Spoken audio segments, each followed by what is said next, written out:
Hello students, welcome to EPG Pathshala. I am Dr. Nidhi Garg from Deshbandhu College, University of Delhi. Today we are going to discuss about Model Organisms in Genetics, which includes E. coli, Saccharomyces cerevisiae and Rhabdopsis thaliana from the paper Molecular Genetics. So students, let us see what we are going to learn in this module. By studying this module, you will be able to know the basics about model organisms.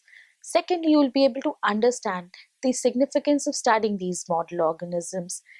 Thirdly, you will be able to know or gain more important information regarding model organisms like the Escherichia coli, Saccharomyces cerevisiae, and Rhabdopsis thaliana. Finally, you'll know the application of these model organisms in genetics and in other subjects too. Finally, we will also be summarizing the whole module. The emergence of model organisms has been a breakthrough in revealing important information in genetics, molecular, cellular, and developmental biology. Scientifically, we define model organism as any simplified system or species or organism which is easily accessible and can be easily manipulated. Such organisms are more amenable to dealing questions due to their simplicity of structures and features. Now, the model organisms have helped scientists to gain detailed insights into studying biological pattern where human experimentation was not feasible. Our understanding about various developmental events occurring inside the vertebrates and invertebrates have been possible and even made easier with the use of model organisms. Now, in this chapter, we will deal with understanding the role of model organisms, their characteristic features, advantages and limitations, why certain organisms have been chosen as model organisms, then the example of model organisms, and finally the applications or uses of model organisms. Model organism, understanding their role in genetics. The use of model organism is a hallmark of scientific endeavor in research. They provide framework to develop and standardize the analysis which is applicable to another group of organisms. Selecting a model organism. While selecting a model organism, the following features are kept in mind. Small size. They must develop rapidly with short generation time. Must be amenable to observation and experimentation. Availability of genome sequence. Easy for transformation. A comprehensive online database. A growing array of tools and techniques for molecular genetic studies, for example, genetic manipulation, identification, and selection of genes. E. coli as a biotic bacterium. E. coli as a biotic bacterium. Now, our favorite E. coli is a gram-negative bacterium which inhabits the lower gastrointestinal tract of mammals. It is the most widely used prokaryotic organism in molecular genetics. It emerged as a model organism around 60 years before. Structurally, it is rod-shaped and a flagellated anaerobe which is about 2 micrometer in length and some 0.25 to 1 micrometer in diameter. The Escherichia species group has a history of use in natural variations. The species varies in their morphology and ecology. The taxonomic status. Now, the E. coli was somewhere discovered in 1885 from the feces of an individual and was named as Bacterium coli as it was isolated from the colon. Now, the Ernest Haeckel classification system placed the bacteria in Monera kingdom. After reclassification by Mugula system, the genus Escherichia was named. It belongs to coliform group of bacteria under the family known as Enterobacteriaceae. Relatives of E. coli. Many of the Escherichia strains have been isolated and studied. E. coli demonstrates vast majority of phenotypic and genetic diversity. From the evolutionary point of view, the members of the genus Shigella are also classified as E. coli strains. New strains of E. coli have also evolved from the biological processes like mutation, horizontal gene transfer, and gene duplication. The E. coli strains have evolved from either E. coli B or E. coli K12 strains. The B or the K is the serotype system, which is based on the antigen which is present on the surface. The most widely used strain of E. coli in laboratories and research is K12 strain DH5 alpha. Life cycle of E. coli. Other attributes that makes E. coli a good prokaryotic model organism includes its simple life cycle and a short generation time. The process by which E. coli bacterium divides and reproduces is known as binary fission. It results in generation of two daughter cells which are genetically identical to the parent cell.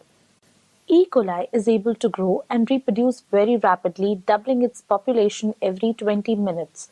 This can be seen through turbidity assays and spectrophotometric analysis.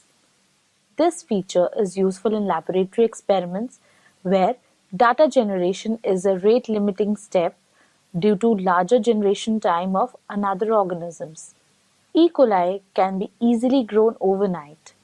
The small size and its single-cell morphology is another attribute which makes it an ideal candidate as a model organism.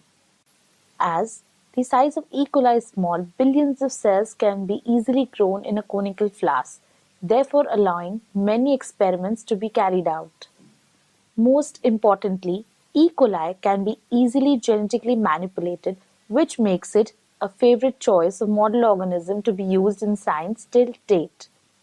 Now, in addition to its ability to thrive in stable, warm, nutrient-rich gut environment, E. coli can thrive extremely well in even harsh, aerobic, and colder environment outside. The ability to live in such diverse conditions has offered an important advantage to E. coli to be used as a model organism. With such an ability to survive in variable growth environment, it can be grown easily in laboratory. Culture media with minute nutrients can successfully spur E. coli to grow and divide. Genome sequencing. Now, the genome of E. coli is well studied. Its genome was published way back in 1997. Due to its relevance in the field of genetics and biotechnology, its genome was sequenced and studied.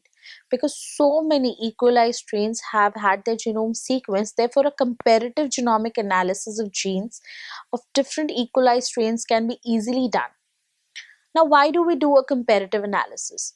Because comparing gene sequences give clues to the function of genes, their relative importance, and the changes they have undergone over time. The following are some of the uses of E. coli as a model organism.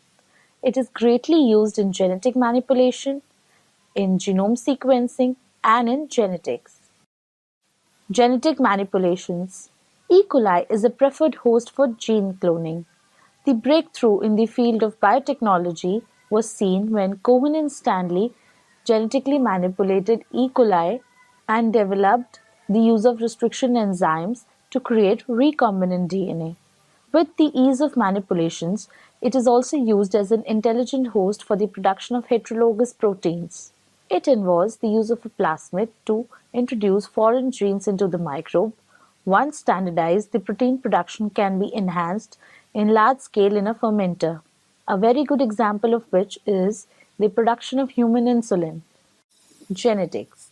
E. coli, the bacterium, grows quickly, which allows many generations to be studied in a short time.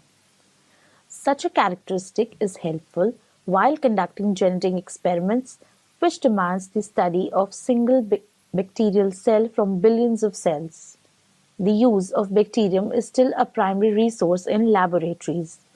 Understanding the fundamental processes of life, such as replication, transcription, and translation, has been achieved with great success in E. coli. Certain mutants of E. coli have been defined that cannot express certain proteins at saturation growth and therefore die. E. coli was also the organism used to elucidate the regulation of lac operon in genetics. E. coli's ability to take up exogenous genetic material under the procedure known as DNA-mediated cell transformation has also made it a popular model for studies using recombinant DNA. Advantages and limitations of E. coli. Now, the biologist uses model organisms to understand about various complexities of other organisms, especially humans, which is placed at the top of the animal kingdom.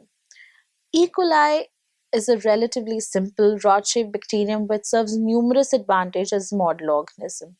Firstly, its genome is fully sequenced and scientists know more about E. coli than any other organism till date. It is easy to genetically manipulate and can be grown with a supply of simplest nutrients in a laboratory. Due to its short generation time, it is able to reproduce at a very rapid rate and therefore can develop mutations quickly. E. coli have been used by scientists to understand many fundamental biological processes occurring in other organisms, including humans. An example of this would be that they've enabled us to understand how cells can replicate DNA. E. coli has been serving as a wonder model organism since ages. There are limitations with using E. coli as a model organism. Most notably, it is a prokaryotic organism and the humans are eukaryotes. This implies that similarity may exist in the basic processes to a certain degree, but there are many obvious differences between the two. Eukaryotes are often larger and more complex than prokaryotic organisms, also having a larger and more complex genome. In order to understand or learn the complexity of higher organisms, we cannot rely solely on simple modern organisms such as E. coli. Saccharomyces cerevisiae, baker's yeast. Saccharomyces cerevisiae, baker's yeast. It is generally known as baker's yeast, while the name Saccharomyces is actually derived from Greek and it means sugar mold or sugar fungus. Now, if we divide the name, it is Saccharomyces plus myces, where Saccharomyces means sugar and myces means fungus. Its species name, that is Cerevisiae, is derived from Latin meaning of beer. It belongs to the domain Eukaryota. The S. cerevisiae measures some 5 to 10 micrometer in size with a round to an oval shape. The colonies are flat, smooth, glistening, cream in color. In the environment, S. cerevisiae is found in warm, moist conditions with the presence of sugar. The yeast can cope with a wide range of environmental conditions. The colonies can proliferate from 12 to 40 degrees Celsius with a pH range of 2 to 8. The taxonomic status. S. cerevisiae is a eukaryote, unicellular saprophytic fungi. It belongs to the kingdom Fungi, phylum Ascomycota, class Saccharomycetes, order Saccharomycetales, family Saccharomycetaceae, and genus Saccharomyces. The taxonomic classification is based on characteristic features like the presence of nucleus, membrane-bound organelles. The cell wall is made up of chitin, which is a polymer of nitrogen containing polysaccharide, forming a tough protective structural support in an organism. The plasma membrane consists of a phospholipid bilayer with many proteins. It is able to reproduce both sexually and asexually. The single-cell yeast do not possess a fruiting body and it feeds primarily on plant sugars. Relatives of Saccharomyces cerevisiae. S. cerevisiae is widespread and commonly found in nature. There are over 1500 species of yeast, but the term yeast usually refers to Saccharomyces cerevisiae. Based on NA homology studies, these species S. cerevisiae may be divided into four separate species: S. cerevisiae, S. baianus, S. pasteurinanus, and S. paradoxus. However, the phylogenetic relatedness has divided the yeast species into two distinct groups, Cerevisiae and Baianus. Life cycle of yeast. While most of the eukaryotes divide by mitosis and cytokinesis, the cell division process occurring in yeast is known as budding. Now, budding is a kind of an asexual reproduction which involves the formation of a bud from the mother cell. However, unlike mitosis, cells are not of equal size. The yeast cell can proliferate both as a haploid and a diploid cell.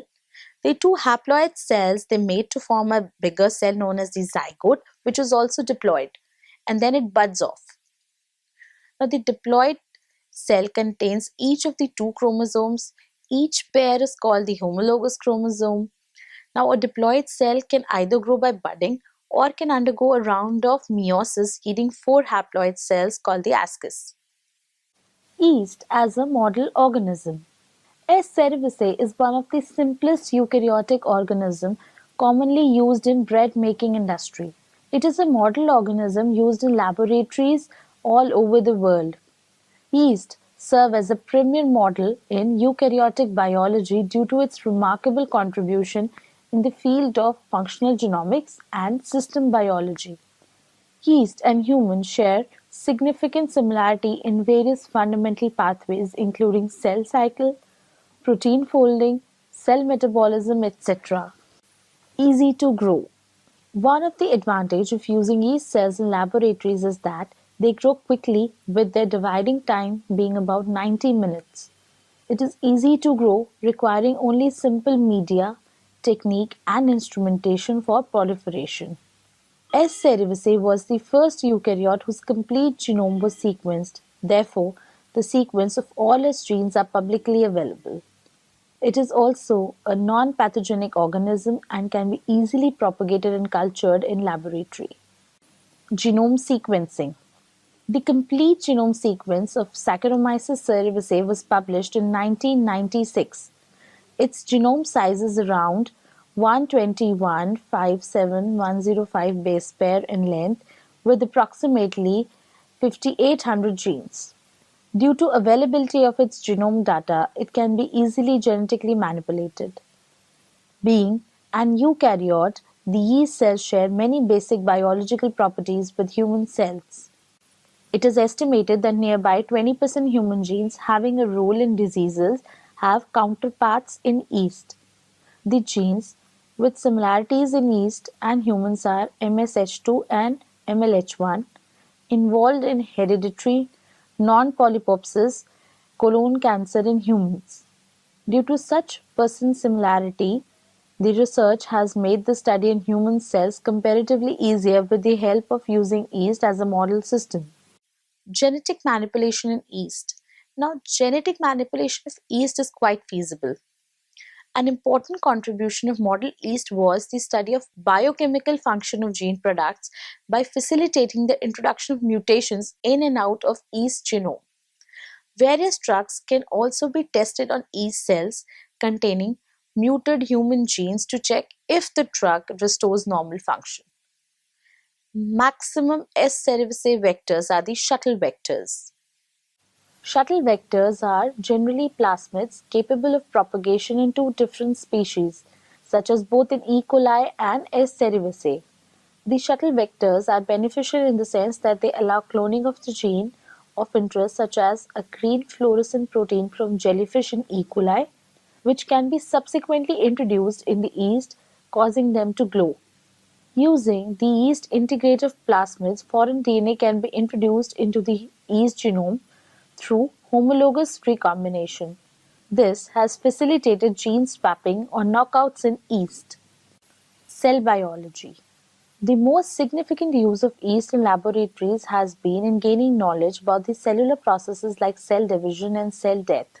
Hartwell and Nurse are credited with the discovery of regulatory proteins of cell cycle in yeast.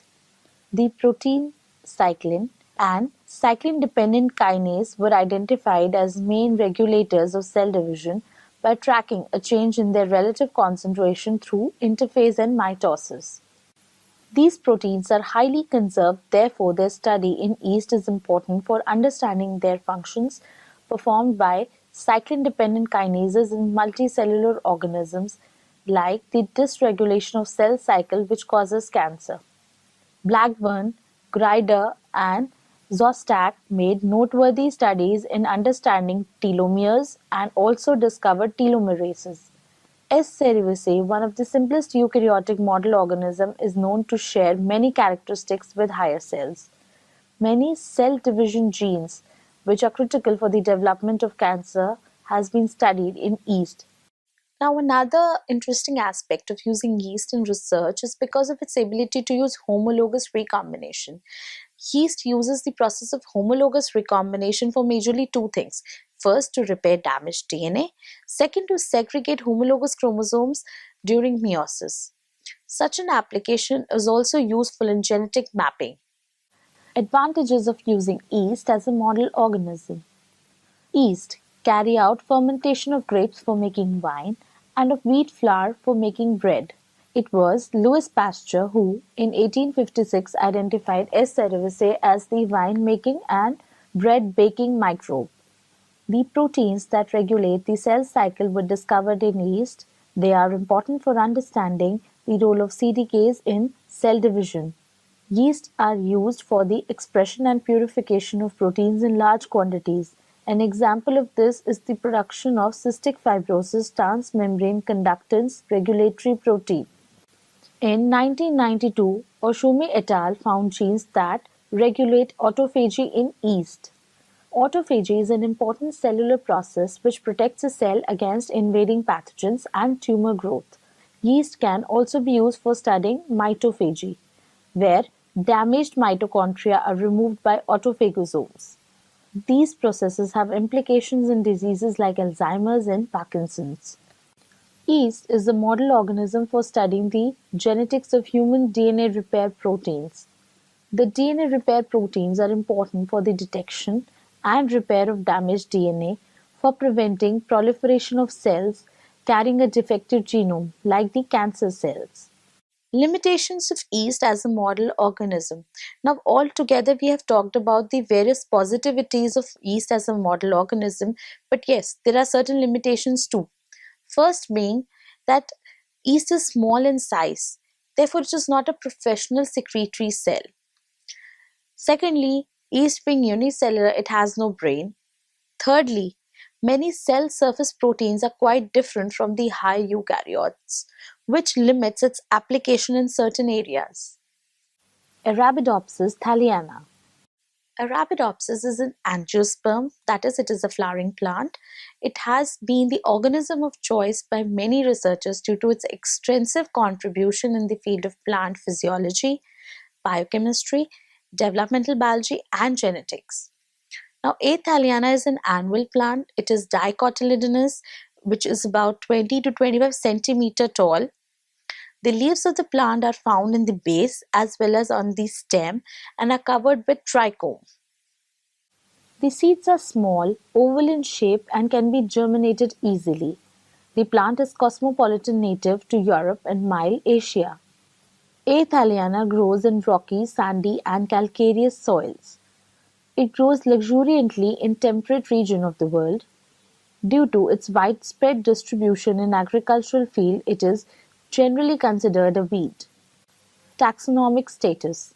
Arabidopsis is a small plant belonging to member of the Brassicaceae or the mustard family, which includes cultivated species such as cabbage and radish. The plants of this family are known as crucifers due to their uniform flower structure. The plant was earlier named as Pilosella silicosa and later as Arabis thaliana.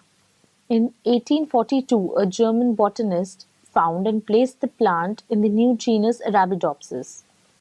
The genus is of great interest as Arabidopsis thaliana serve as model organism in plant biology. Currently, the genus Arabidopsis has 9 species and 8 subspecies. Of all the flowering species recognized, A. thaliana is most extensively studied. Life cycle of Arabidopsis thaliana. The angiosperm is relatively short and has a fast life cycle of just 50 days from germination to seed maturation. Now, as a photosynthetic organism, it requires only light, air, water, and few minerals to complete its life cycle. At maturity and dispersal, the seeds are germinated at low temperature, say about 5 to 10 degrees Celsius, in presence of light. Arabidopsis thaliana as the model organism. Arabidopsis thaliana was used as a model organism by Frederick Liebeck in 1943. In the laboratory, Arabidopsis offers advantage of being easily manipulated, fast-growing and genetically traceable. Using Arabidopsis as a model plant, a comprehensive knowledge about plant can be gained. This is useful in establishing a reference system research, offering an improvement in economic and cultural importance of plants. Use of Arabidopsis thaliana in genetics. Arabidopsis offers important advantages for basic research in genetics and molecular biology. It is a small flowering weed. The small size of the plant allows it to be grown in large numbers in growth chambers, excluding the need for large field plots. Compared to seed plants, the short generation time of Arabidopsis is also an attribute for the plant to be used as a model genetic system. If given standard conditions of light and temperature, the plant can flower in a month. Now, another important attribute of the weed is its self-fertility, which helps to maintain large genetic stocks. The genome size of Arabidopsis is relatively small, that is, it is 125 MB. Now, approximately 115 MB of the 125 MB genome has been sequenced and annotated. This small diploid genome size reduces the time required for cloning and manipulating genes. Moreover, extensive genetic and physical maps of all the 5 chromosomes are readily available.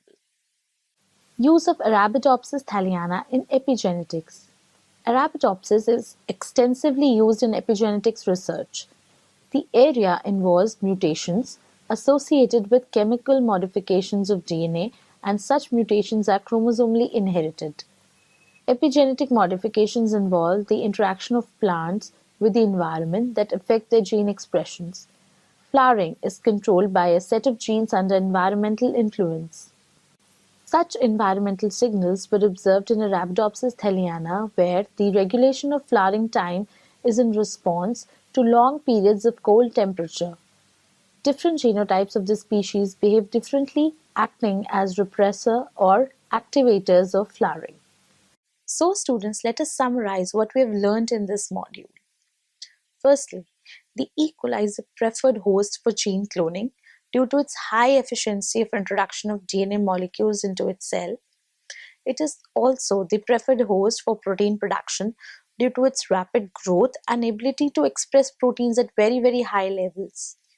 The ability of E. coli to grow on chemically defined media, coupled with its extensive genetic toolbox, makes it a key system in study of bacterial metabolic pathways. Secondly, we talked about Saccharomyces cerevisiae, which is a very well developed model system, as it is a single-celled organism with a short generation time and can be easily cultured. S. cerevisiae divides with meiosis, allowing it to be candidate for sexual genetic research. The yeast can be transformed, allowing for either the addition of new genes or deletion through homologous recombination. Finally, we talked about Arabidopsis thaliana. Its small size, short generation time, large number of progeny per plant, and small genome makes it an attractive candidate for molecular genetic analysis. Thank you.